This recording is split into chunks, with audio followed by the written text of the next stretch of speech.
Hey guys, it's Kyle here at the Panama City Beach Library. Today you're going to see me have way too much fun with word problems on an online test. But before that, math. Today we're going to talk a little bit about how to solve word problems. Let's get started. Oh.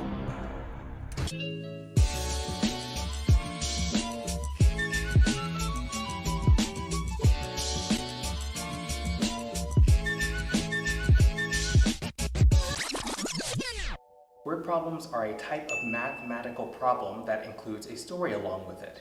Now, it's usually not a story like a book that you would check out from the library, but it's a shortened story that kind of gives you an idea of the context of the math involved. Word problem stories have three parts. Number one is the subject, that is the person, place, thing, or idea that is involved in the math problem. Number two is the data, that's all of the numbers involved that you'll do calculations on. And number three is the question. Now the question usually comes at the end of the word problem, and it typically involves a question mark, but word problems are typically twisty, so you might find it at the beginning or at the end or somewhere in the middle. You'll have to really pay attention. Math was hard enough before they decided to add English to it, right? And that's true, but math wasn't complete until we started giving it context. Context is the story around which math exists. It's your everyday life that we go out and live here and outside in the outside world. Without the story, math is a little easier, but it doesn't serve the purpose of math. The purpose of math and everything we study in school is to take it outside of school and to apply it to our everyday lives. Word problems are a way for us to practice using math in common everyday situations. Let's say you're in class and it's Monday and you have a book that you need to read by Friday for a book report. Now, you could read the entire story in one night, but when you flip through, you find that the story has 50 pages, and that would take you all night to read the one story. But you also remember that you have 5 days to read the whole thing. So how do you determine how many pages to read per day if you want to read a little every day to finish by Friday? Good question. It's a word problem. So, for all of you people who struggle with word problems, this video is for you. Let's go over a few quick tips that I picked up by reading books at the library and going online to do some research on how to help you solve word problems. Number one, go to the question first. Remember how I said a word problem has three parts? A subject, data, and a question? It's really tempting to start reading at the beginning and try to read through the entire word problem. But that really ends up getting confusing for a lot of people. What I found useful is to go to the end of the word problem and read the question first. That way you have an idea of what you're reading the whole paragraph of text for. Step two is to focus on clue words. Clue words are words that usually pop up in the question that tell you what kind of mathematical operation you'll be doing. So, a mathematical operation is addition, subtraction, multiplication, and division. So by reading the question at the end, you'll get a clue as to what sort of math you're going to be doing. Here's a list of a few of the clue words that I found while practicing for this video. Number three is pay attention to data groups. What happens to a lot of people is when they start reading through the word problem, they see that the word problem is throwing them different data for different things. So it might give you hours and seconds, but they want the answer to be in minutes. That's okay. All of those exist in something called a data group. That data group is called time. So you can take hours and convert them into minutes or convert them into seconds. It all kind of flows together. There are a ton of different data groups. You can think about money, where 5 pennies is a nickel, 2 nickels is a dime, 10 dimes is a dollar, and so forth and so on. Distance also has a data group. There are inches and feet and yards and miles, and all of them flow into one another, easily able to be converted. Now, there are adults that still don't know all of the conversions for all of the different data groups, so don't worry if you don't remember all of them right away. I would start by learning the very basics, the things that apply to you the most in your word problems and in your everyday life. And for everything else, you can use a reference. Keep a cheat sheet or something on you, or look them up on your phone if you're having any questions on how to do basic conversion. So those are my three tips. Number one, start with the question. Number two, focus on your clue words. And number three, pay attention to your data groups. Now, taking all of this information to heart, I'm gonna give a go at some word problems that I'll probably find online somewhere. So let's get started. So right now I'm on this really cool website. This is ipracticemath.com. I think it's available on the library website as a link in the services tab, but it's really nice because you can come here regardless of your grade level. You see there's grades at the top, and it'll help you as far as having lessons, worksheets, and practice in your different mathematical subjects. So today we're talking about word problems. I'm going to click on math practice, and I'll scroll down till I see word problems. So I'll click on this one. And here we have a bunch of different options. I'm going to start with something easy, and then we'll go from there. We'll see if all of our word problem training has helped us out at all. So let's start with addition word problems with numbers up to 100. That's a big number. Okay, so this is the screen that you get. It's really nice.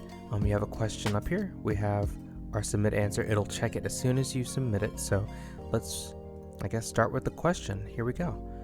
Caroline has a huge collection of books. Of course, great. A library question. She has 45 of them. Her mother gave her 5 more. How many books does Caroline have? Now, I've already broken our first rule, which is to start with reading the question first. So rule number 1, or tip number 1, read the question first. So the question says, how many books does Caroline have? So our question is asking us how many books. How many books? Excuse my handwriting. So this is really good because what it shows us is that we can go back into the question and only look for the information that pertains to books. But now that we know we're looking for books, let's read the question all together again. Caroline has a huge collection of books. She has 45 of them. So that's pretty good. She has 45 of them. Them is books. Books are what we're looking for. Books is our keyword. So she has 45 books. Let's write that down. It's a pretty good point to keep. Caroline has 45 books. Her mother gives her 5 more. That's nice. How many books does Caroline now have? So tip number 2 is to look for the different keywords. If you have any idea of where a keyword might be, pause the video and take a guess. And so what I'm seeing as a keyword is more here. This more. I can't highlight it, but you can read it. Her mother gave her 5 more books. Now there's also a hint up here because we're doing addition problems, right? But you can read in the question that the word more indicates addition. So we can have 45 books. Her mother gives her 5. 5 from mom. Whoop, mom. Now, in order to figure out if we add, subtract, multiply, divide, we have our keyword here, and the keyword tells us to add. So Caroline has 45 books. Her mother gives her 5.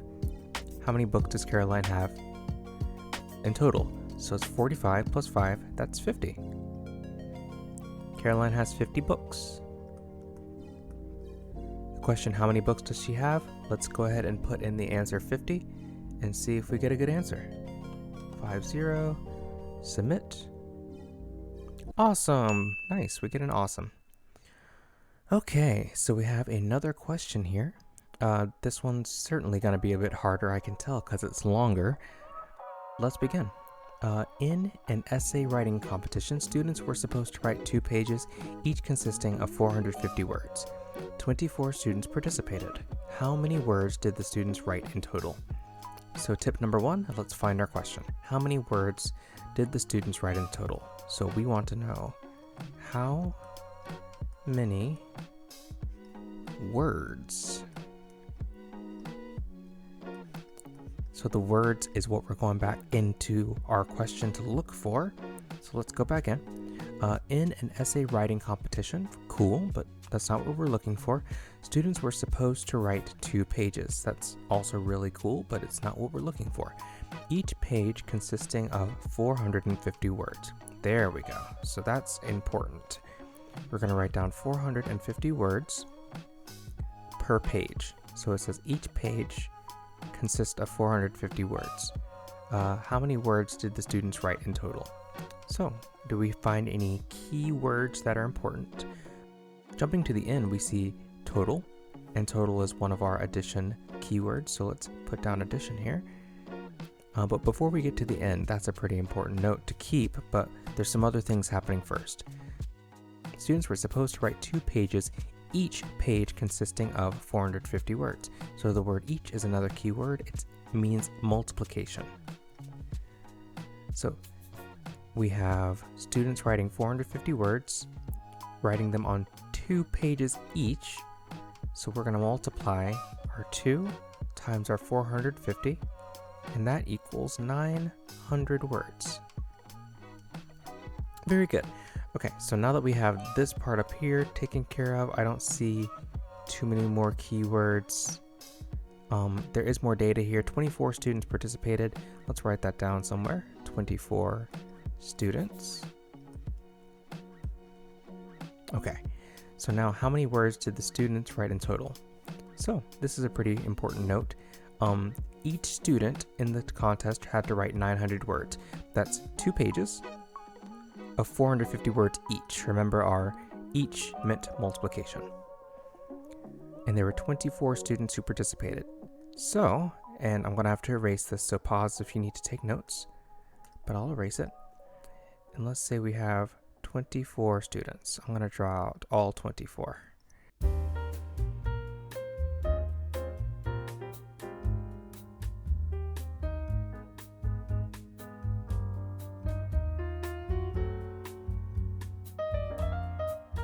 There we go, 12 up here, 12 down here, 24 students.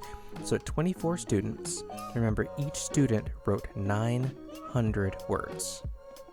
Each of these.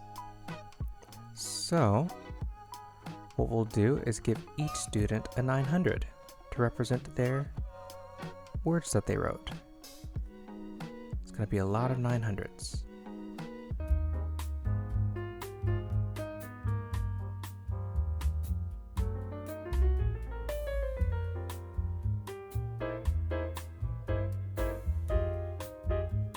So each of the 24 students each have written 900 words. That is a bunch of words. And we could sit down and add all of these together. However, since we used 900 words each, and each means multiplication, that means we know that we can multiply to make this easier. So we have 900 words each per student. So we'll do 900 times 24. I'll erase everything. 900 times 24, and we'll see what we get. 4 times 0, 0, 0 is 36. 36. We drop a 0, 2 0, 2 0, 18. Add everything together. 8 plus 3 is 11. There we go. 21,000 words. That was a hard one. Whew. I'm ready for a break. Okay, so let's type in 2,100 words. See if we got the right answer. Oh! 36.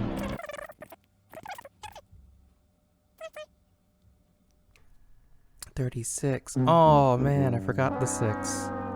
Alright guys, so always remember to keep track of all your numbers. This is just proof that even adults mess up with math sometimes. We get distracted and tired and we don't pay attention, but that's okay.